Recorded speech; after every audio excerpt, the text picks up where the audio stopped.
ভূমিকম্প মোকাবেলার প্রস্তুতি আটকে আছে আলোচনা আর আশ্বাসে। রাজধানীতে ৩০০ ঝুঁকিপূর্ণ ভবন চিহ্নিত। বিশেষজ্ঞদের সঙ্গে প্রধান উপদেষ্টার জরুরি বৈঠক। ভোট সামনে রেখে এনআইডি সংশোধন বন্ধ, ৬ দিনে অ্যাপে সারা ২১,০০০ প্রবাসী। একই দিনে গণভোট চ্যালেঞ্জ হলেও করতে হবে বললেন অর্থ উপদেষ্টা। আওয়ামী আমলে ফ্যাসিবাদ রক্ষায় কাজ করেছে অনেক গণমাধ্যম, অভিযোগ ফখরুলের। সাংবাদিকদের দলীয় কর্মী না হবার পরামর্শ জামায়াত এনসিপির।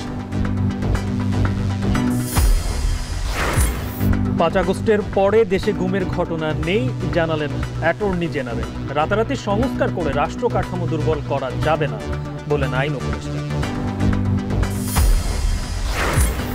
এবং বারবার ভেস্তে যাচ্ছে রাজধানীর বাস একীভূতকরণ প্রকল্প।